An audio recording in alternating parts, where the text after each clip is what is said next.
당신의 마음을 소중히 여기는 안산 단원 FM 별다방의 밤 이야기가 흐르고 작가와 시인 함께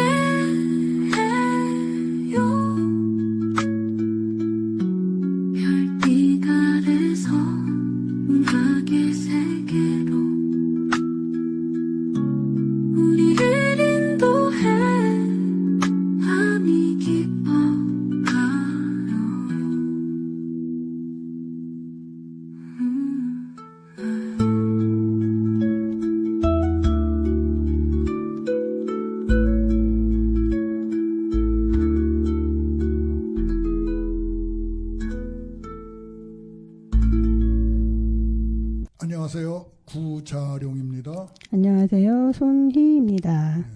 오늘은 우리 이 프로그램이 21회째 맞이를 합니다. 네, 벌써 1년 됐거든요. 네. 2023년도 5월에 우리가 시작했습니다. 그런데 네 번째로 나오신 디카시인 양성수 선생님을 오늘 특별히 다시 모셨습니다. 네. 청취율이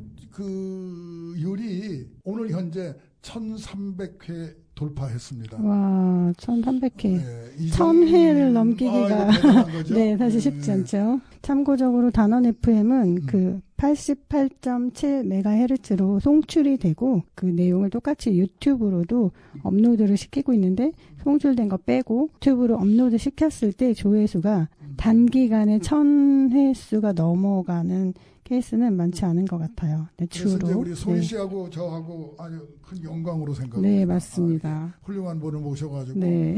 이렇게 감사합니다. 우리 양성수 선생 한마디 하셔야지. 사실은 이 클릭수가 다른 짧은 것도 아니고 1시간여에 걸쳐서 하는 대담 프로인데 이것을 1000회 넘게 이렇게 들어주셨다는 거에 대해서 디카시를 사랑하고 또 디카시를 널리 알리는 입장에서 대단히 고무적인 현상이고 네. 또 더욱더 디카시를 널리 알리는 데 힘써야 되겠다 하는 그런 생각이 들었습니다. 아, 네. 이 두 가지 관점에서 볼 때 디카시가 지금 현재 그렇게 대중화되어 있지는 많이 대중화되어 있지는 않거든요. 그렇죠. 그럼에도 불구하고 이 방송을 많이 들었다. 그런 것이 깊이 한번 생각해 볼 것이고. 그렇죠. 이제 우리가 양성수 선생이 그동안에 디카시를 위해서 활동을 많이 했기 때문에 알려져 있기 때문에 독자들이 이렇게 알아보고 이 방송을 듣지 않았을까. 네. 그래서 좀 이렇게 희망적인이라고 얘기를 할 수 있습니다. 네. 예, 예. 디카시가 사실은 좀 되게 매력이 있잖아요. 다들 핸드폰으로 카메라를 많이 사용을 하시다 보니까 디카시가 이런 장르가 있었네 하고 새로우시기도 하실 거고 또 이제 디카시를 통해서 우리가 사는 이야기들을 좀 따뜻하게 전해주고 있으니까 더 그 매력에 쉽게 빠지는 것 같아요. 그런데 매력이 많이 이제 있겠죠. 근데 이제 제 3자 입장으로 볼 때 좀 걱정스러운 건 뭐냐면은 이게 말이 되는 거야. 너도 나도 다 이 디카시를 이게 좀 전문성이 있어야 되지 않을까 하는 건데 어떻게 양성수 선생님이 어떻게 생각하십니까? 일단은 맞는 말씀이고요. 그런데 전문성을 떠나서 일단 디카시를 알고 가까워지는 것만으로도 충분히 어떠한 효과는 있으리라 생각을 합니다. 왜냐하면 이 디카시는 좀 특별한 문학이기 때문에 디카시를 한마디로 말씀드리면 저는 관심이라고 생각하거든요. 우리가 그동안에 놓쳤던 또는 등한시했던 어떤 주변의 자연 또는 사물 또는 인간관계 이러한 것들에 대하여 관심을 갖게 되고 그 관심은 곧 우리들의 삶으로 연결이 되기 때문에 꼭 전문가일 필요는 없지만 기왕에 하는 것 디카시의 강점을 최대한 이렇게 살려서 우리 삶의 보탬이 될 수 있는 전문가가 될 수 있다면 너무나도 좋은 일이죠. 네. 저는 사실 조금 교수님 생각이랑 조금 다른 게 많이 보급돼서 전 국민이 다 문학을 해야 된다고 생각을 해요. 그건 맞는 말이죠. 네. 그래서 이제 이게 좀 더 비전을 하면은 이제 앞으로 대학에 디지털 시과가 생기면 좋죠. 생겨도 되지 이제 돼야 된다는 근데 거 되겠죠. 생각합니다. 앞으로 차차. 뭐 처음부터 사진과가 있었던 건 아니거든요. 그렇죠. 네. 초창기에 사진과가 없었거든요. 뭐 방송과 이거 없었거든요. 근데 이제 이런 것들이 이제 대중화되다 보니까 이제 우선 이제 전문 대학에 이제 2년제죠. 그런데 이제 생겼거든요. 그래서 좀 더 지금 전문대 2년제 대학에는 생겼나요? 디카시 아니 이제 방송과 방송과가 이제 이래 가지고 이게 4년제로 옮겨갔단 말이에요. 이제 그래서 그렇죠. 우리가 뭐 연극 영화과 생각도 해봤습니까? 그렇죠. 옛날에는 없었겠죠. 네, 없었겠죠. 그래서 앞으로 이제 디카 그런데 그러지 말고 디지털이죠. 디지털 시과가 대학에 설립되지 않아야 됐나 뭐 이런 생각을 한번 해보는데 자 의견을 한번 말씀해 보세요. 되면은 좋겠지만 우선은 디카시를 쓰는 사람들이 그 단계까지 노력해서 올려놔야죠.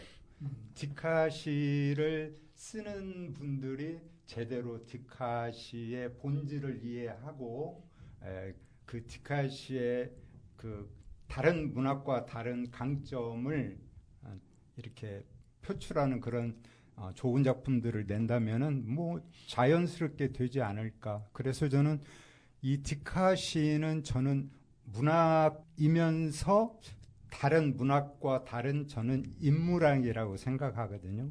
왜 인문학이라고 생각하냐면은 이건 자신의 어떤 생각이나 감정이나 그런 것들을 표현하는 것도 있지만 자연과 우리의 스승이라고 하는 자연과 또 사물로부터 배우는 그러한 삶의 지혜가 있기 때문에 저는 디카시는 문학 플러스 인문학이라고 하는데 그래서 디카시를 하면은 자연적으로 문학적인 어떤 발전도 있고 또 문학적인 어떤 결과물도 있겠지만 그에 더해서 인간의 삶을 꿰뚫는 그러한 촌철살인 디카시들이 많이 발표됨으로써 문학을 뛰어넘는 문학이 되지 않을까. 그런 때가 오면은 자연스럽게 뭐 되지 않을까 싶습니다. 그 촌철살인적인 그 디카시를 쓴다는 게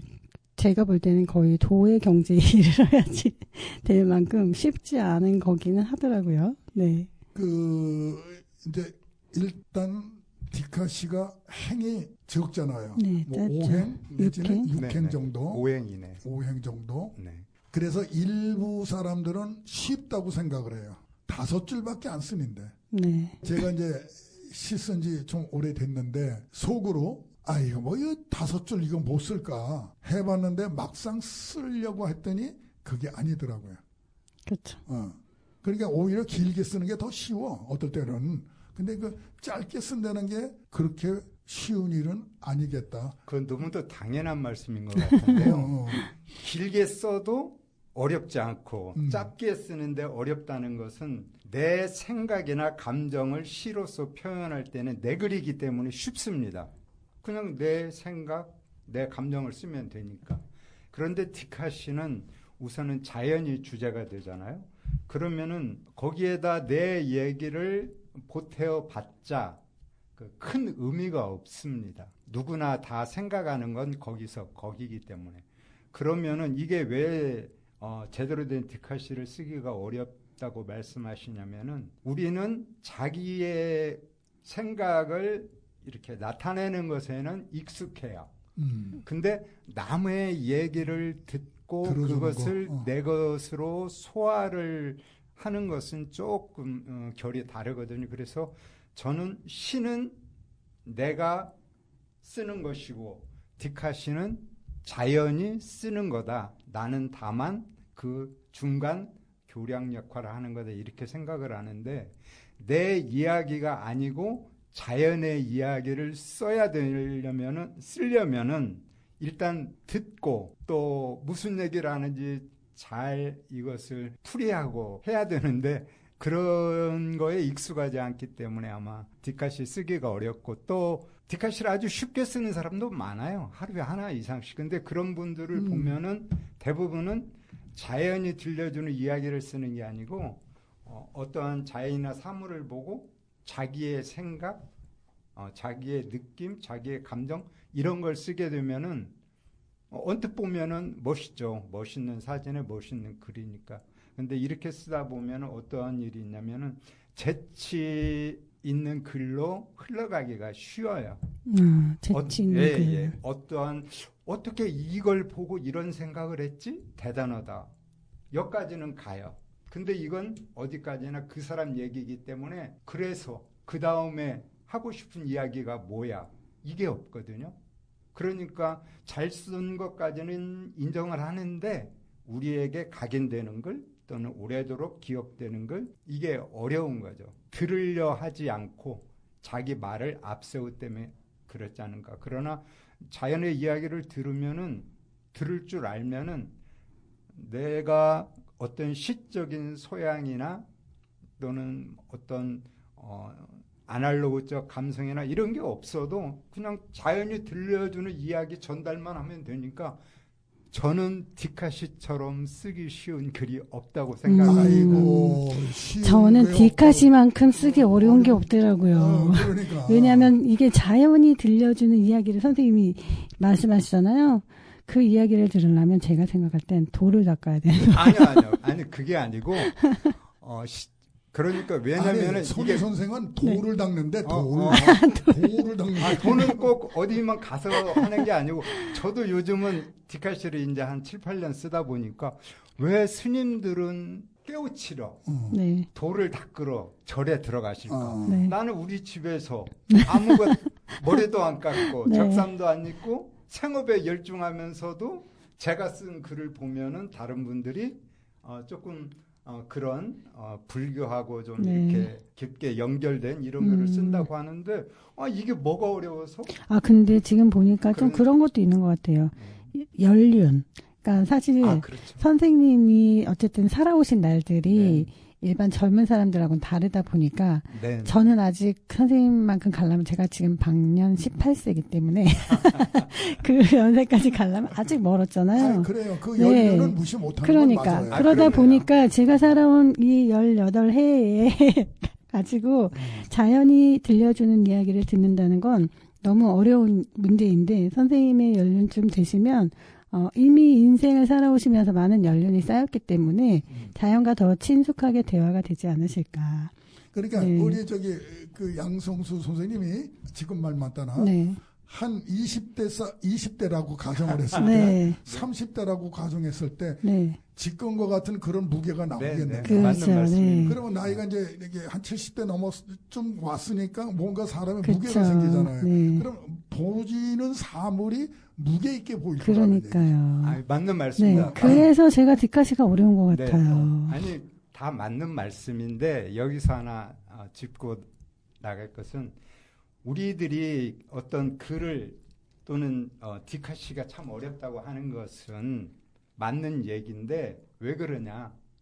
글을 잘 쓰려고 하기 때문에 어렵습니다. 네. 이게 힘을 빼면은 너무나도 쉬워요. 그냥 듣기만 하면 돼. 힘을 빼고. 그러니까 선생님 그 힘을 근데 빼는 게 어려운 거잖아요. 힘을 안 빼고 머리로 쓰려고 하니까 저도 사실은 어떠한 감정이 없는 다른 분들이 찍어놓은 사진을 보고 디카시를 한 편 써라 하면 한자도 못 씁니다. 왜냐면은 저한테 제가 찍은 사진이 아니니까 그 교감이 안 된다는 거죠. 작품하고. 그러다 보니까 쓸 수는 있어요. 머리로. 근데 머리로 쓰면은 그저 그렇고 그런 글밖에 쓸 수가 없어요. 완전히 교감을 해서 그들하고 하나가 됐을 때 자연스럽게 써지는 거지 쓰려고 하면 못 씁니다. 그러니까요. 그냥 써질 때까지 내버려 두는 겁니다. 그러니까 이게 그러니까 인생을 어느 정도 살아서 인생에서 내가 힘을 빼야지만 된다는 걸 아는 경지에 도달을 해야 선생님이 말씀하시는 그런 게 나오는 거지. 아직 한참 저희가 사춘기의 심성이다 보니까 그런데 힘을 빼는 게 어려워요. 사춘기에 쓴 시를 또 세월이 그 무시는 할 수가 없거든. 아, 그렇죠. 본인한테 있어서. 네네. 아, 그럼요. 그게 있기 때문에 네. 오늘날의 이게 있기 아이들 때문에. 얘기라고 어른 얘기보다 다 네, 못한 네. 건 아니거든요. 네. 그런데 이제 그 선생님이 말씀하시는 게 이제 디카시에서 강조하시는 부분이 자연이 들려주는 이야기에 좀 더 집중을 해야 되다 보니까 이 사춘기의 심성으로는 자연이 들려주는 이야기를 듣는 것보다 일단 내 감정이 더 앞서 있는 거죠. 거의 네. 다 네네. 그렇습니다. 네. 아, 그러니까 이게 힘이 아직 에너지가 넘치다 보니까 힘을 빼는 것도 어렵고. 네. 제가 이런 경험이 있어요. 1970년도 후반에 이제 이 부천의 그 사진 작가들이 전국적으로 강세입니다. 아주 맞아요. 옛날에 지금도 엄청난 활동들을 하시더라고요. 실력 있는 사람들이 많아요. 이제 이분들이 부천 예청이라는 그런 데서 이제 같이 이제 어울렸는데 하루는 어떤 분이 사진을 내밀면서 시를 써달라는 거예요. 아주 쉬울 줄 알았지. 근데 이제 써줬는데 이제 그때 당시에요. 내 시가 동아일보에 난다는 건 이거는 아주 큰 기적이에요. 어림도 없는 얘기인데 네. 아 이게 또 동아일보에 나왔어. 우와. 근데 그 사람의 사진 작가 사진을 소개하는 거고 나는 시인데 그 사진 작가 때문에 내가 이제 났는데 이제 그 다음부터 그 옛날에는 그 사진 잡지라는 게 많이 있었어요. 월간 사진, 포토그래피 뭐 어쩌고 있는데 그러니까 작가들이 너도 나도 사진을 나한테 주면서 시를 써달라는 거예요. 그런데 지금 가만히 생각하면은 조금 아쉬운 게 있어요. 너무 내가 쉽게 생각한 거예요. 왜? 그 발표한다는 거 그 재미로. 그런데 좋은 점은 공부를 많이 했다는 거예요. 네. 공부를 많이 했다는 거예요. 그래서 이제 제가 말씀드리려고 하는 건 뭐냐면은 양성수 선생이 디카시를 쓰고 전시회도 많이 했어요. 네, 그러니까요. 네. 지난달인가도 하신 것 같은데. 네. 그 좀 여쭤보려고 그러는데 그럼 나도 한번 디카시 집을 내보면 어떨까 하고 일단 사진을 많이 찍었습니다. 시가 안 되는 거예요. 포기했습니다. 사진만 남고 시는 포기했어요. 그래서 양성 선생이 대단하시다. 난 이런 생각을. 전공 과목이 다른 네. 거죠. 네, 장르가 다르시니까. 네. 디카시는 사진으로부터 시작이 되잖아요. 근데 이거 디카시를 처음 접근하는 분들이 사진 작가 또는 시인 이런 분들이 나는 시를 쓰니까 반절은 그냥 됐네. 사진 작가도 또 똑같이 하는데 사실은 사진 작가하고 시인들이 디카시 쓰기에는 아주 핸디캡이 많아요. 차라리 아무것도 모르는 분보다. 그래서 실제 우리 그 부천 디카시 협회 회원들이 글을 쓰는 걸 봐도 시인이나 사진 작가보다는 가정주부 이런 분들이 더 잘 쓰시는 거예요. 왜냐면은 사진 작가가 사진은 잘 찍습니다. 잘 찍죠. 잘 찍죠. 와 소리가 저절로 나죠. 근데 문제는 뭐냐면은 그게 나하고 교감이 안 된다는 거예요. 그러니까 이분들은 작품 사진을 찍기 때문에 그러한 작품 사진에 글을 쓰면은 첫째 그 멋있는 작품 사진에 걸맞는 글을 찍지가 않아요. 자연을 뛰어넘을 글이 어디에 있겠습니까? 그 다음에 또 이 작품 사진을 찍게 되면은 글을 써도 뻔한 이야기밖에 쓸 수가 없어요. 왜냐하면 거기에서는 아름다운 작품을 보고 아름답다는 말 외에 다른 이야기가 들어갈 계제가 별로 없거든요. 근데 그걸 아무리 잘 써도 내가 느끼는 거나 다른 제3자가 느끼는 거나 거의 대등소이하기 때문에 아까도 말씀드렸지만 잘 썼다는 칭찬은 들을지언정 이가의 디카시로서 작품성이 있다고 보기는 어렵습니다. 또 시도 마찬가지예요. 시인은 자기의 이야기를 쓰는 사람이기 때문에 디카시는 자연의 이야기와 자기 이야기가 이제 같이 혼용되는 거지만 자기 이야기를 앞세우기 때문에 좋은 디카시보다는 반쪽 디카시 되기가 쉬워요. 한마디로 얘기하면 사족이 많이 들어가요. 불필요한 사족이. 네. 그래서 뭐 제가 말씀드릴 기회가 있을지 모르지만 이 사진은 디카시에서 사용하는 사진은 이야기를 찍는 거예요. 어떤 아름다운 그런 작품을 찍는 게 아니고 자연이나 사물이 나를 불러 세웠을 때 그들의 이야기를 들어주거나 아니면 내가 그들에게 뭐 들려주는 이야기를 하거나 이렇게 이야기를 사진에 담아야 돼. 그래서 거기에서부터 이렇게 작품 쓰기가 어려운 것 같아요. 보통 분들은 멋있는 꽃을 찍거나 그러니까 어려워요. 이런 걸 하거든요. 네. 어떤 분 디카시를 봤더니 거의 대부분이 꽃이에요. 네. 여자분들은 꽃을 좋아하니까. 네, 거기서 하는 얘기가 아무리 좋은 얘기라고 하더라도 다 거기에요. 뻔한 이야기밖에 안 된다는 거죠. 그러니까 하나하나 놓고 보면은 다 잘 쓴 글인데 그 디카시가 우리에게 전해주는 어떠한 메시지, 울림 이런 것들은 좀 어렵다는 거죠. 사진 작가들은 사실은 어려워요. 디카시인 되기에는. 그래서 뭐 사진 작가가 디카시 집을 냈다거나 디카시를 쓰는 경우는 이제 별로 못 봤어요. 이제 못 봤는데 이제 조금 전에 말씀한 대로 그 생각 없이 자기가 그냥 찍어가지고 글 몇 자만 쓰면 디카시라고 생각하는 사람들 이제 이 사람들이 좀 나는 문제라고 생각합니다. 문제는 아니죠. 그분들이 당연히 그렇게 아니, 생각하는데 네. 문제는 누구냐? 디카 시인이 문제인 거예요. 그런 식으로 써왔기 때문에 다른 분들도 그런 건지 아는 거죠. 내가 똑바로 하면은 뒤에 오는 사람들도 내 발자국 따라오면은 아무 문제가 없거든요. 근데 내 발자국이 흐트러졌기 때문에 뒤에 오는 사람이 따라오기가 어려운 거예요. 그래서 근데 저는 궁금한 게 있는 거예요. 뭐냐면 디카시는 왜 꼭 자연이 들려주는 소리만 들어야 되느냐? 아니요. 그러니까는 자연의 소리에 귀를 기울여야 된다는 말씀을 하시니까 사실 우리가 지나가면서 예를 들어서 나무 한 그루를 봤을 때 꼭 걔가 하는 얘기만 들어야 되나? 저 나무를 볼 때 나도 하고 싶은 얘기가 있지 그러니까 않나? 아까도 말씀드렸잖아요.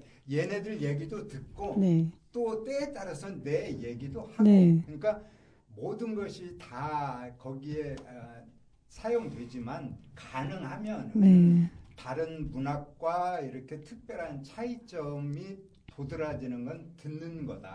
그 디카시니까. 얘기를 하는 거죠. 네. 뭐 그 부분이 제일 어려운 것 같아요. 네. 내 말도 할 수 네. 있죠, 당연히. 근데 이제 우리 교수님 생각은 제가 들을 때는 교수님은 디카시도 어쨌든 문학의 한 장르로 들어왔으니까 걔를 그렇죠. 문학으로 놓고 봤을 때 문학이 그렇죠. 너무 보편성을 띠는 것에 대해서 기분이 나쁘시다. 아니, 혹시 기분까지는 이제 없고 지금 현재 그 디카시 이제 예를 들어서 뭐 현대문학, 문학사상 이런 식으로 잠깐만요. 보편성이라기보다는 일반화? 문학이 일반화되는 거에 대해서 우려를 표현하시는 것 같다. 그렇죠. 그건 맞습니다. 네. 근데 그 일반화되는 게 나쁜 거는 아닌데 네. 그 나쁜 건 너무 아닌데 질이 떨어진다는 얘기죠. 그렇죠. 퀄리티가 네. 너무 그 문학이 그래도 예술인데 예술이 자, 너무 다른 얘기입니다. 네. 어떤 이제 그 뭐 교사나 공무원 이렇게 오랫동안 일하다 정년 퇴직했어. 네. 그러니까 배랑간에 할 일이 없어. 그러니까 쓰는 거는 그래도 좀 이렇게 해봤으니까. 네네. 그러니까 수필을 써가지고 어느 잡지에 갖다 내고 수필가로 등단을 합니다. 네.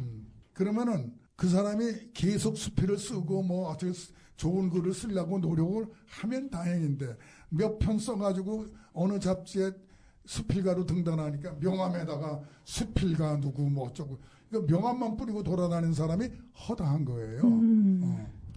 그런데 그것까지 괜찮아요. 근데 네. 열심히 쓰고 열심히 참여하고 해야 되는데 이제 안 한단 말이에요. 제가 아까 여쭤본 건 뭐냐면은 디카시 그러니까 현대문학, 문학사상 뭐 문학 잡지식으로 그 디카도 무슨 전문적인 잡지가 있냐 하는 거예요.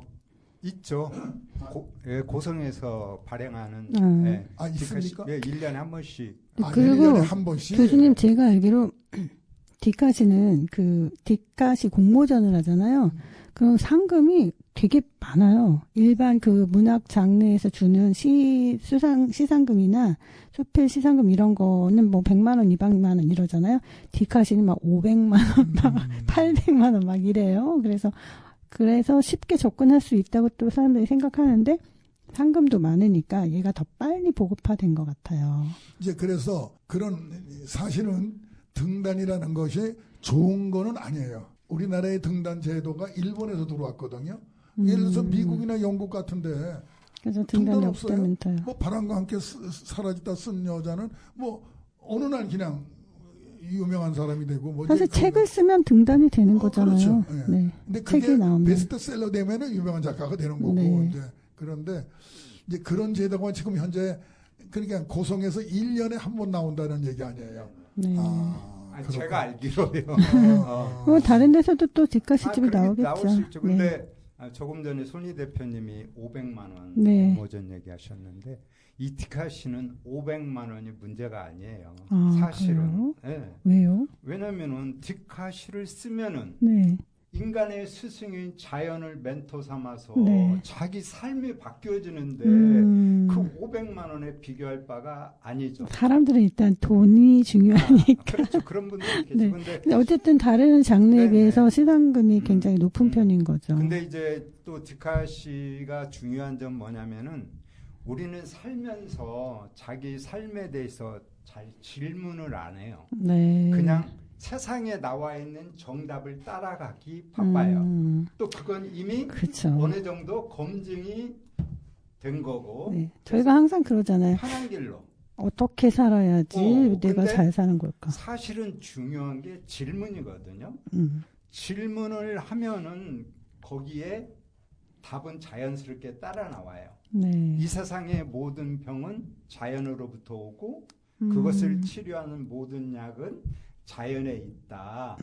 하다못해 뭐 여자분들 화장품도 뭐 독에서 나오고 뭐 이렇다고 하더라고요. 그래요? 뭐 독서에 지렁이 뭐 어디 징그러워요. 똥에서 오고 네. 뭐 그런 얘기 하는데 어쨌든 자연의 답이 있어요. 우리 삶에. 근데 우리는 힘들다, 어렵다 이런 얘기만 할 줄 알았지 질문할 생각을 안 해요.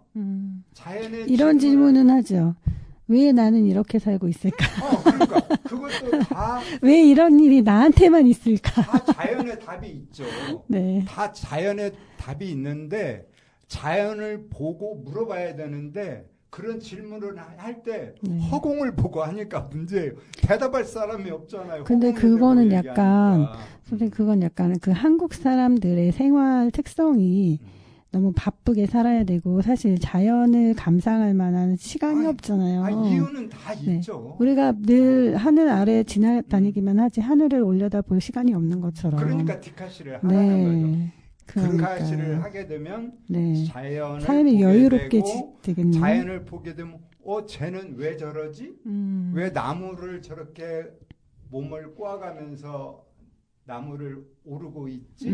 쟤는 시멘트 바닥에 왜 혼자 저렇게 풀이 피어 있지? 이런 걸 질문을 하게 되면은 그 답이 나에게 와요. 자연이 대답을 하든 내가 질문하고 내가 답변을 하든 답이 와요. 근데 우리는 질문을 할 생각을 않고 질문을 하더라도 허공에 대고 얘기를 하니까 되돌아올 수가 없죠. 메아리가 없으니까. 그래서 디카시를 쓰게 되면은 무슨 문학이 어떻다, 뭐 공모전 상금이 어떻다 이게 다 필요 없어요. 그보다 큰 나의 인생의 멘토들을 만날 수 있기 때문에 또 내가 질문하면 항상 답변을 해주는 그분들이 있기 때문에 내 삶이 새롭게 변하게 되니까 그래서 제가 누구에게 저를 소개할 때 디카시 전도사입니다 이렇게 말씀드리는 게 이 좋은 것을 같이 나누고 싶다. 근데 문제는 뭐냐? 일단 다른 사람 핑계는 대지 말고 우리 디카시 쓰는 사람들이 좀 더 그런 거에 입각해서 작품을 쓰면은 좋은데 그냥 뭐 예전에 쓰던 특별한 어떤 무게감 없이 나오는 대로 그냥 쓴다. 자기 생각대로 쓴다. 그러니까 음식이 보기도 좋고 맛도 있는데 결론적으로 영양가가 없는 글을 쓰는 거예요. 어쩌고 어쩌다까지는 써요. 그래서가 나와야 되거든요. 그래서 네가 하고 싶은 얘기가 뭐냐. 근데 그 얘기가 없어요. 네. 그러니까 그래서 어렵다고요. 뭐 일요일 날 침대에 누워서 토스트를 맛있게 먹었다. 그 얘기를 시로 써봤자 아무리 문법에 맞고 문학적으로 훌륭한 글이라 해도 우리에게 주는 느낌은 그렇게 크지 않거든요. 네. 최소한 자기가 글을 썼으면 자기 글에 대해서 눈물을 한 번쯤은 흘려본 사람만이 정말로 자기 머리로 쓰는 게 아니고 몸뚱이로 쓴다. 가슴으로 쓰는 디카시. 며칠 전에도 우리 합평회가 있었는데 한 분이 자기 작품을 보고 눈물을 짓더라고요. 네. 사실 그렇죠. 저도 수필을 쓰거나 그럴 때 맞아요. 많이 울면서 쓰는 적도 많았어요. 그런 분이 진정한 하면서 작가예요. 제가 치유가 되더라고요. 네. 그런 글이 힘 있는 글이에요. 네. 디카시도 그래야 된다는 거죠? 아니 모든 게 누구한테 칭찬받는 글 또는 공모전에서 작품상 받는 글 이거보다 자기가 쓴 글에 자기가 눈물을 흘리면 그건 완벽한 글이다. 오래 묵혀뒀던 그 감정이 다 터져 나오죠. 쓰면은 나만 감동하는 게 아니고 독자들도 감동할 수 있는. 그런데 이제 이런 말이 있습니다. 나무만 볼 거냐 숲도 볼 거냐 이제 이런 거 두 가지 다 보기가 힘들다. 한 번은 나무 보고 한 번은 숲 보고. 그래서 일본은 여행을 가면은 서울역 9시 20분에 출발, 영등포역에 뭐 몇 시 몇 분 몇 초에 도착. 이거를 주로 이제 걔네들은 그걸 신경을 써요. 그럼 이제 우리들은 몇 시에 도착하든 말든 야 멋있네 근사하네 뭐 근데 어떤 게 정답이냐 이거는 어렵다는 얘기겠죠. 그런 거겠죠. 근데 디카시도 이제 뭐냐면은 조선 시대에 우리 시조라는 게 있잖아요. 근데 시조가 석줄이잖아요. 뭐 맞춰가지고 이거 뭐 처음부터 있었던 건 아니고 저희들끼리 약속일 거라고요. 디카시도 약속일 거라고. 왜 5줄만 쓰느냐, 6줄 쓰면 안 되느냐, 안 될 것까지는 없지만은 그래도 최소한 규격이라는 걸 맞춰야 되지 않겠느냐. 먼저 아니요, 그건 이유가 있습니다. 있어요? 이유가 있죠. 한번 말씀해 보세요. 저는 그 고성의 이상욱 교수님이 이제 디카시를 처음으로 이렇게 우리들에게 선물해 주셨는데 저는 가장 감사한 게 오행 이내의 짧은 글이라는 테두리를 만들어 주셨다는 게 왜냐면은 처음에는 다들 그렇게 생각해요. 저도 처음에 디카시 쓸 때 오행으로 쓰려고 하니까 너무 짧아. 할 얘기는 많은데 하고 싶은 말이 너무 많은데 근데 지금 선생님 말씀하신 것처럼 6행 쓰면 안 되나? 7행 쓰면 안 되나 했는데 사실은 써도 되는데 5행 이내로 쓰라는 데는 이유가 있죠. 글이 길어지면은 사진이 죽습니다. 사진이 살아야 한번 되니까. 보세요. 사진은 100번 듣는 것보다 한 번 보는 게 낫다고 하는 게 사진이잖아요. 모든 건 사진이 다 얘기를 해주고 있어요. 내가 이야기를 안 해도. 근데 거기다가 사진 설명을 해버리면은 사진이 여기 있을 필요가 없죠. 근데 사진이 다 말을 해주기 때문에 이걸 보고도 다 받아들이는 건 다를 거 아니에요. 그래서 나는 이걸 보고 이런 생각을 한다 하고 간단하게 그냥 핵심만 얘기하면 되기 때문에 사실은 오행도 엄청 긴 거예요. 제가 볼 때는 한 2행? 2행이면 내가 할 말은 다 하는 거예요. 그게 돌을 닦을수록 한 줄씩 주는 거죠. 맞아요. 근데 지금 중요한 말씀 하셨는데 제가 우리 부천 디카시에서 합평회를 하는데 한 번은 어떤 회원이 이런 얘기를 하더라고요. 아니 선생님은 디카시를 오랫동안 하셨는데 그때하고 지금하고 디카시 쓰는 법이 뭐가 달라지셨습니까? 묻더라고요. 근데 저는 한 번도 제 디카시가 달라졌다고 생각을 못 했거든요. 내 얼굴 맨날 거울 보면 맨날 그대로인 것 같잖아요. 그래서 뭐가 달라졌지 하고 한참을 생각했어요. 한 5분 생각하니까 생각이 났어요. 네. 짧아졌어요. 예전 글은 무조건 5행이에요. 네. 근데 어느 순간 3행, 2행, 1행 이렇게 되더라고요. 한 글자. 그래서 내가 그동안 사족을 버리고 네. 이렇게 핵심만 힘을 하나씩 빼는 과정. 네, 그죠? 그렇게 됐구나. 나도 모르는 사이에. 네.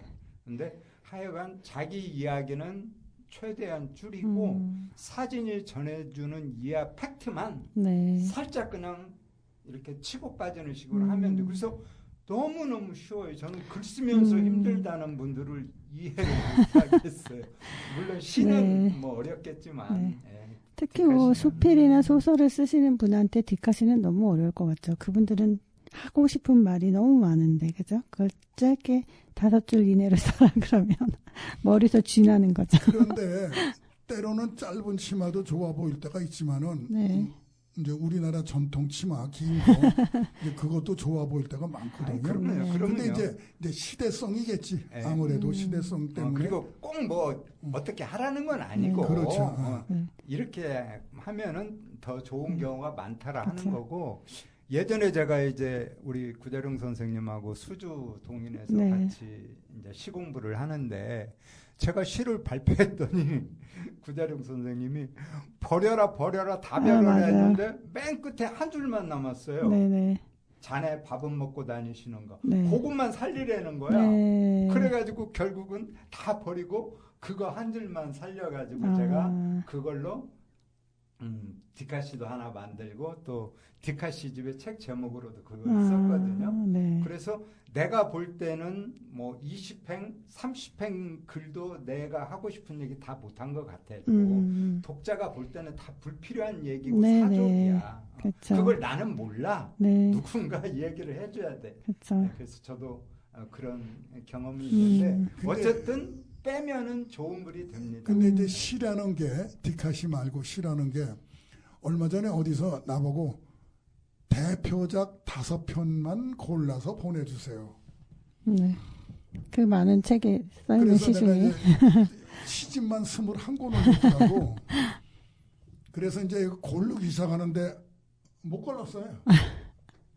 그 많은 시 중에 대표작 다. 그러니까 이제 읽어봤어. 초기의 작품은 좀 짧고 중반기 70년대, 80년대 작품 왜 이렇게 할 말이 많아? 길어. 한동안 시가 막 길어졌었잖아요. 네. 지금도 아직도 길고. 시대적 배경도 그랬고. 네.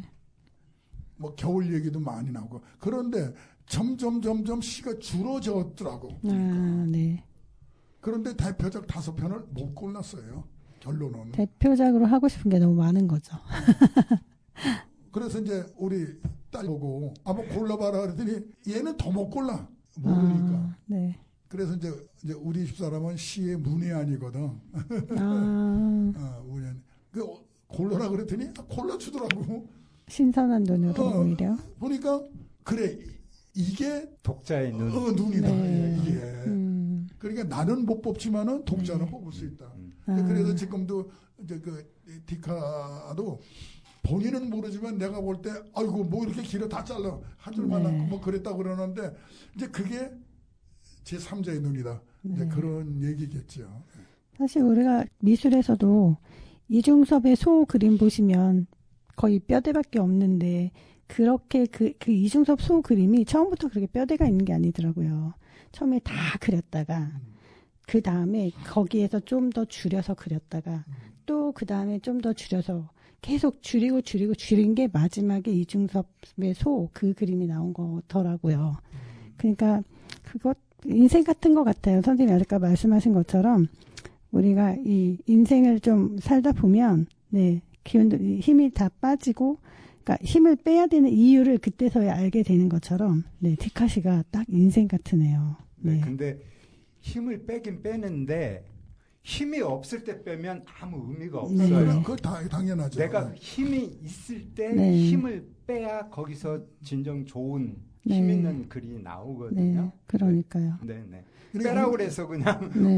운동으로 말하면 어. 힘이 있을 때 빼면 이기고 네. 힘이 없을 때 빼면 지는 거예요. 그렇죠, 맞아요. 네. 무조건 뺀다고 좋은 네. 건 아니고. 네. 네. 자, 얼마 전에 그 디카시 개인전 했는데 몇 번째죠? 15번. 와, 디카시를 쓰신 지 지금 몇 년이 되신 거죠, 선생님? 글쎄요, 한 8년 됐나? 8년 동안 15번이면 그럼 1년에 두 거의 번. 1년에 2번 꼴이네요. 저는 그건 별로 의미를 안 두고요. 네. 제가 지금 작품 활동하면서 가장 의미를 두는 건 제가 인터넷 신문하고 네. 그다음에 일간지하고 디카시를 연재하고 아, 있는데 네. 인터넷 신문은 지금 7년 네. 됐고요. 네.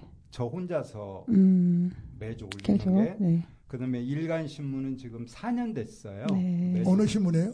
일간 경기라고. 일간 경기. 예. 일간 신문이면 그건 매일 올리나요? 예. 아니. 일주일에 한 번? 금요일에 만나는 양성수의 아, 디카시. 그럼 일주일에 한 번. 근데 네. 이게 어느 신문이냐 일간지냐 인터넷이냐가 중요한 게 아니고 네. 누군가가 네. 내 글을 4년, 7년씩 연재해 준다는 건 내가 예뻐서 그런 게 아니고 글이 힘이 있으니까 그렇게 되는 거거든요. 아무리 그렇죠. 시를 잘 쓰는 분도 7년, 4년 그 사람만의 글을 올려준다는 건 어려운 그렇죠. 거거든요. 그 가치를 인정해 주는 거죠. 만약 한강이라는 분이 시를 써서 네. 7년을 일간지에다가 매번 올린다? 일주일에 한 번씩? 네. 7년 못 갈 거예요, 아마. 제 그럴 생각에. 수도 있죠. 왜냐면은 잘 쓰고 못 쓰고는 나중 이야기고 질려, 음. 독자가. 그 사람의 색깔이 네, 있잖아요. 네. 맨날 빨간색만 보고 맨날 파란색만 보면 질리거든요. 네. 근데 제 글은 질리지 않는다는 건 뭐냐면은 이 디카시는 소재가 매번 바뀌거든요. 네. 어느 날은 화려한 거 찍었다가 네, 어느 그렇죠. 날은 뭐 논두렁 찍었다가 네. 뭐 지 멋대로요. 다양해요. 다양하니까. 그러니까 질릴 일이 없죠. 그래서 저는 제가 지금 두 군데 합치면 11년 됐는데 와. 네. 이게 디카시의 힘이다.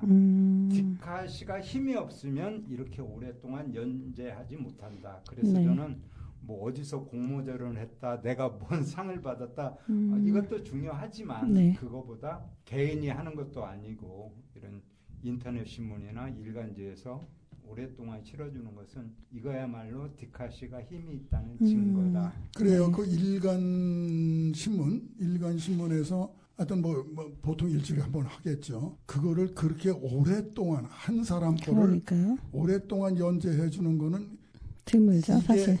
그 옛날에 신문에 소설 연재하는 거 있죠. 네네. 그거 외에는 힘든 거예요. 누구의 시를 아마 일주일에 한 번이면은 그저 한 2달 해주면 땡이에요. 더 이상 아마 이제 독자가 실증을 느낄 수도 그러니까 있으니까. 잘 쓰고 못 쓰고는 네. 나중 문제고 독자들이 일단 실증을 느낀다는 네. 거죠. 그 사람의 그 익숙함에. 그렇죠. 근데 그래도, 여기가 네. 인터넷 신문이 아니고 종이 신문이에요. 아. 지금 경기 일간 신문이라는 게 종이 신문이란 말이에요. 네. 근데 이제 그게 신문사로 얘기하면 큰 배려죠. 그거는. 여기서 하나 덧붙이면은 제가 그 신문에 연재하기 전에 일주일에 6번이 시가 나왔어요. 일주일에 매일. 다른 사람이 네. 시를 누군가가 올려주는 사람이 있어요. 네. 그래서 오늘은 이 사람 시, 내일은 저 사람 시에서 6편이 연재가 됐어요. 네. 일주일에. 그런데 제가 들어가고 나서 다 없어지고 저 혼자 살아남았어요. 지금까지 몇 일반 년씩. 시는 다 없어졌어. 이제 시대가 네, 맞아요. 요즘은 콘텐츠 시대라서. 아날로그적 감정하고는 좀 네, 거리가 그쵸. 어떻게 보면 좀 안 좋은 사람들이 일인데, 글 읽는 거 싫어해요. 그림 보는 건 좋아하는데. 뭐 작품성 있고 그거는 네, 나중 맞아요. 문제고 일단 길면 싫어해요. 좀 시대가 바뀌다 보니까 네. 그러니까 그래서 시대에 딱 맞는 네, 그런 그래서 장르인 것 같아요. 디카시도 시를 쓰는 디카시인들이 잘만 쓰면은 이 디카시는 자기 삶에도 영향을 주지만은 네. 독자들에게도 영향을 주고 또 문학적으로도 앞으로 하여튼 몇십 1년도 년 아니고 후에는 2년도 아니고 네. 5년, 7년을 해줘 그렇죠. 되니까. 그거 사실 대단하신 이거는 거예요. 네. 기적이에요. 네. 거의 없죠, 정말. 네. 그리고 이제 선생님은 어쨌든 그 디카시 평론가로 그렇게 활동을 하고 계신 거잖아요? 아니요. 아니신가요? 제가 네. 얼떨결에 평론가. 앞에 앉으신 이제 구자룡 어쩌다 선생님께서 평론가 이렇게. 구자룡 선생님께서 네. 네가 하고 싶은 일은 많은 것 같은데 네가 스펙이 없으니까 평론가를 한번 등단해보면 어떠냐 하셔서 네. 등단을 어떻게 했어요. 네. 근데 딱 등단됐습니다라는 전화를 받고 드는 생각이 네. 내가 등단을 해? 하고 뿌듯하더라고요. 아, 네. 이건 뭐 무슨 국어국문학과 교수님들이나 하는 건 줄 알았는데 근데 바로 드는 생각. 네. 나는 이론적으로 아는 게 아무것도 없는데 네. 내가 무슨 평론가야? 지금 뭐 엄청 많은 말씀을 하셨는데요. 아니요. 그래도 이건 어떤 그 학문적인 게 아니고 네. 그것은 내가 이제 스스로 터득한 거지 학문적인 건 아니거든요. 근데 그게 좀 있는 것 같아요. 저희가 문학을 너무 저희가 학문으로 접근한다는 것 자체는 저는 모순이라고 생각을 해요. 아니 물론 네. 그런데 이제 그때 드는 생각이 네. 국문학과 교수님들 하는 평론가를 내가 해? 나는 이론적으로 아는 것도 하나도 없는데 네. 다만 얼마 전까지 시를 써놓으면 형편없다고 얘기 듣던 내가 이런 생각이 들더라고요. 근데 네. 그 다음에 또 생각이 바뀌어요. 바로 이게 나의 강점이야. 네. 남들은 다 이론으로 알고 있는 이야기를 가지고 문학을 바라보지만 나는 아무런 이론적인 지식 없이 그냥 내 몸뚱이로 느끼는 대로 내 몸뚱이에서 나오는 대로 이야기를 할 수 있으니까 이건 어느 문학평론가도 나하고는 비교가 안 되죠. 네. 이론과 맞아요. 실전은 전혀 네. 다르니까 그래서 내 가방끈이 짧은 것이야말로 나의 큰 강점이다 하고 생각이 들더라고요. 그 뒤로는 어느 누구를 만나도 자존감이 전혀 저는 그러니까 뭐 그 말씀이 않아요. 맞는 것 같고요. 정말 다른 학문은 모르겠지만 다른 분야의 학문은 모르겠지만 어쨌든 이 문학 분야는 그거를 학문하고 연결시키는 것 자체가 저는 잘못이라고 생각하고요. 문학은 사실 우리가 생활하는 이야기들을 글로 남기는 건데 그게 무슨 박사가 쓴 글만이 어떤 가치가 있거나 그런 것이 아니라 정말 그냥 가난한 노인이 쓴 인생에서 느꼈던 것들을 쓰는 것도 얼마나 가치가 있어요. 그래서 저는 문학을 그렇게 학문으로 접근하는 건 정말 반대하고 있어요. 그런데요, 대개 다 문학 평론가. 네. 그러면 대학 교수예요. 네. 문학 박사가 되고. 네. 근데 우리 딸 같은 경우가 보니 이렇더라고. 네. 맨 처음에는 시를 써. 네. 아주 잘 씁니다. 네. 잘 써가지고 대학원에 가서 석사 공부를 해. 이때부터 문학을 못해. 그러니까요. 문학으로 접근. 네. 박사가 되니까 이거 평론만 할지. 네, 계속 학문으로 접근하니까. 그래서 내가 작품을 막 찢어 발기는 거잖아요. 야 이거 이러면 안 되는데. 근데 그렇게 될 수밖에 그러니까요. 없는 거예요. 그렇죠. 그러니까 그렇게 문학을 학문으로 접근하는 방식 자체가 저는 사라져야 된다고 생각하고 지금 양성수 선생님이 말씀하신 것대로 인생에서 정말 내가 정말 참으로 느꼈던 그런 부분을 글로 남기거나 이렇게 디카시로 남기거나 그게 정말 진정한 문학 작품이 아닐까. 이게 정말 예술이 아닐까. 왜냐하면 문학이라는 건 우리가 인생의 이야기를 담는 거잖아요. 인생의 철학을 담는 건데 그게 꼭 박사님이 담아야만 가치가 있고 어린아이나 힘없고 가난한 사람이 쓰는 거는 가치가 없다. 시 쓰는 거는 어린아이가 더 잘 써요. 그러니까 그런 식으로 접근을 하면 이게 문제가 많다. 그렇게 저는 생각이 드는 거죠. 근데 그 이론도 필요해요. 필요는 하지만 그게 절대적으로 되면 안 된다는 그래서 거죠. 우리 문학회 그 동화작가 강정교 선생님이 계시는데 네. 이분이 쓴 책 제목이 작법은 없다. 네네, 제가 읽어봤어요. 작법이 없다는 것은 작법이 없다는 얘기가 아니에요. 정해놓은 작법이 있는 건 아니다. 있지만 거기에 얽매이지 마라. 그러니까, 그리고 그 레슬링 선수 심건호라고 있죠. 네네. 4회인가 올림픽 나가서 금메달을 땄어요. 근데 이 선수가 한 이야기가 되게 오래 남더라고요. 내가 선을 긋는 순간 그것은 자신의 한계가 된다. 내가 어떠한 테두리를 정하는 순간 나는 여기에 갇혀버리게 된다 이 얘기거든요. 네. 그러면 운동선수만 그런 게 아니고 우리도 그렇죠. 너무 이론에 얽매이게 되면은 네. 더 이상 그 울타리를 뛰어넘을 수 있는 힘이 없기 때문에 새로운 신선한 작품 나오기가 어렵다는 거죠. 그래서 네. 참 누구는 이렇게 얘기해요. 남의 글을 많이 읽고 네. 배워라. 그리고 그 강을 건너거든 그 배를 불태워라 하는데 네. 말이 쉽지 내가 배웠는데 그게 나도 모르게 내 것이 되어 있단 말이에요. 어떻게 보면 저는 그거 되게 싫어요. 왜냐면 보통 우리가 문학 작품, 문학 공부를 할 때 초기에 많은 분들이 다른 분의 시 쓴 것을 보고 그거를 뭐 따라서 써보면서 시를 공부를 시키는 그런 방법을 저는 굉장히 싫어합니다. 왜냐면 또 좋은 점도 있고 그러면서 있어요. 너무 많은 표절들이 나오고 있는 것 그렇죠. 자체가 문제고요. 그렇죠. 그런 식으로 작품 쓰는 걸 가르치면 안 된다고 생각해요. 왜냐면 선생님 말씀하신 대로 내가 내 생활에서 느끼는, 체험하고 느끼는 것들을 작품으로 글로 써야지 왜 남이 한 거를 베껴 쓰면서 그걸 내 것인 양 해야 되나요? 그래서 네, 전 그거 정말 문제 있다고 생각해요. 그래서 대학에서 이제 두 부류의 강의를 해요. 네. 쉽게 얘기해서 지금 아까 석사, 박사를 딴 사람의 강의와 네. 이게 하나도 없어. 네. 그런데 이 사람들은 교수가 못 되잖아요. 네. 그러니까 이제 강사로 봐요. 네. 그냥 현역 소설가, 네. 현역 시인, 네. 이 사람들이 들어와서 강의하는 게 달라요. 그러겠죠. 그래서 지금은 그런 말 안 쓰지만 옛날에 전문대학교 네. 2년제잖아요. 네. 네. 거기는 박사가 없어도 돼요. 교수가. 네. 물론 뭐 있으면 좋겠. 그래서 전문대학의 문예 창작과 아이들이 급진적으로 발전하는 게 바로 그거예요. 이론은 안 가르치고 현실만 가르치니까. 네. 근데 둘 다 필요 있겠지. 둘 다 필요하죠. 그래서 이론을 알게 되면 어느 선까지는 빠르게 성장하는데 그렇죠. 네. 거기가 한계야. 네. 뛰어넘지는 못해. 근데 스스로 깨우쳐서 하는 분들은 네. 더디어. 그렇죠. 근데 어느 선만 넘으면은 그냥 더 이거 빨리, 뛰쳐나가서 네. 새로운 더 빨리 세상을 성장하고. 만나는 거죠. 그래서 그 유명한 얘기가 있는데 골프 네. 누구죠? 세계에서 박세리? 가장 유명한 타이거 우즈?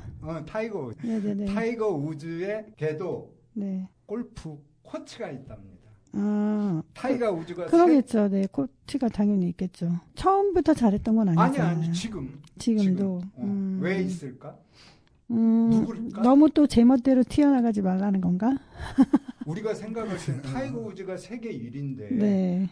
코치가 필요 없고 만약 있더라도 네. 타이거 우즈를 컨트롤할 만한 골프의 이론이나 실기가 완벽한 사람일 거라 생각하잖아요. 네. 근데 놀랍게도 타이거 우즈의 골프 코치는 골프에 처음 입문한 사람이랍니다. 골프에 대해서 잘 모른대요. 근데 왜 이 사람을 코치로 쓰냐? 네. 그 처음 입문한 사람이야말로 골프에 대해서 모르니까 자유분방한 생각을 하고 있다.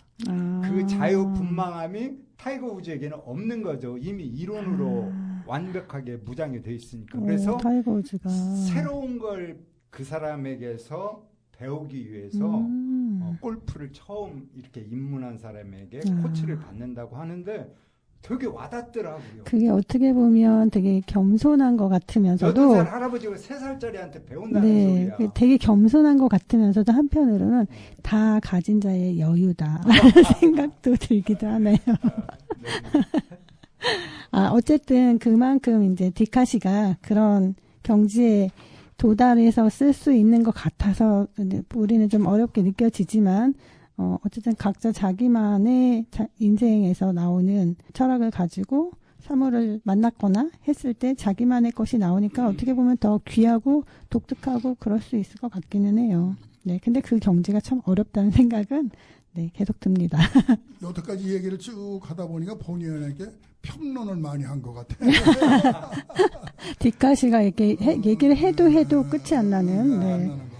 아까 얘기대로 평론도 물론 중요하고 네. 다 중요하지만 현실적으로 우리가 문학의 세계라든가 예술의 세계를 어떻게 이해하고 파고 들어가는가 이게 아마는 더 중요한 것 같은데 디카시는 다른 문학하고 이제 뭐 문학을 다른 그 예술 장르하고 좀 다른 것 같은 얘기를 지금 쭉 들으니까 아무나 가서 공부할 수 있는데 결론은 아무나 티카 시인이 되는 건 아니다. 네. 이제 이런 네. 누구나 쉽게 사진을 찍지만 작품성이 다 있는 건 아니다. 그런데 힘만 빼면 다 된다. 힘 빼는 게 잘 사실 쓰려고 어려워요. 하지 말아라. 네. 우리나라 분들은 칭찬을 너무 네.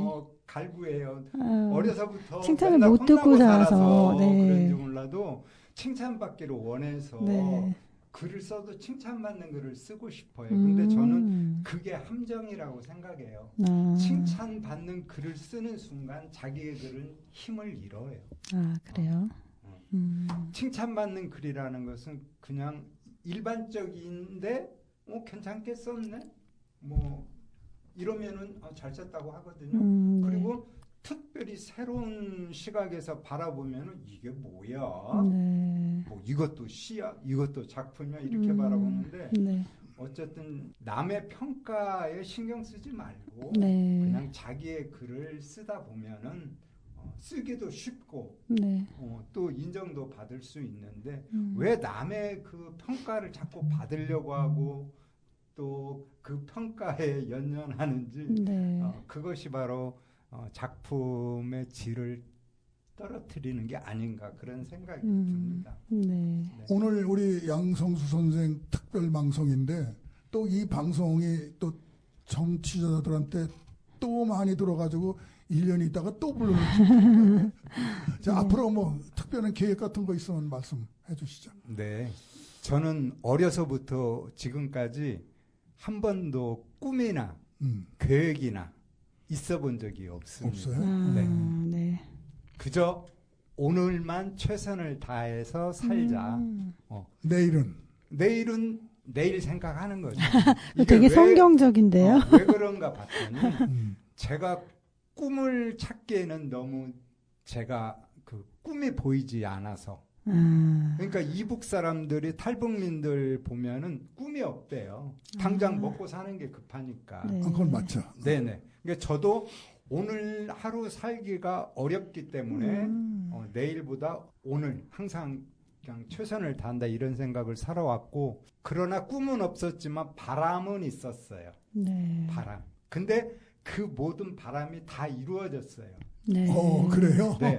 그래서 왜 이루어졌나 보니까 제가 일단은 최선을 다해서 살아왔기 때문에 내가 못 꿀 꿈을 꾼 게 아니고 바라볼 수 있는 바람이 있었기 때문에 그대로 된 거고 또 하나는 제가 그릇이 작아요. 크지가 않아요. 겸손하신 아니요. 말씀이시죠?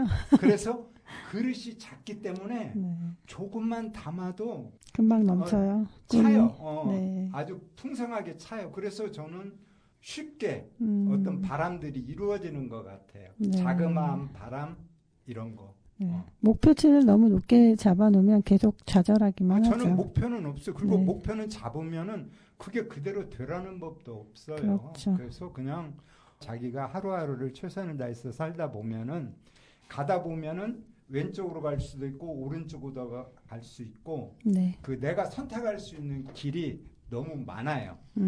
그리고 내 꿈이 한계를 정해놓아 있지 않기 때문에 다른 사람이 세워놓은 한계를 뛰어넘을 수도 있어요. 네. 그래서 저는 한 번도 제가 뭐 시집을 낸다, 뭐 등단하겠다, 뭐 누구 앞에 서서 강의를 하겠다 이런 거 한 번도 꿈조차 꾸어본 적이 없었는데 다 이루어졌거든요. 왜 이루어졌냐?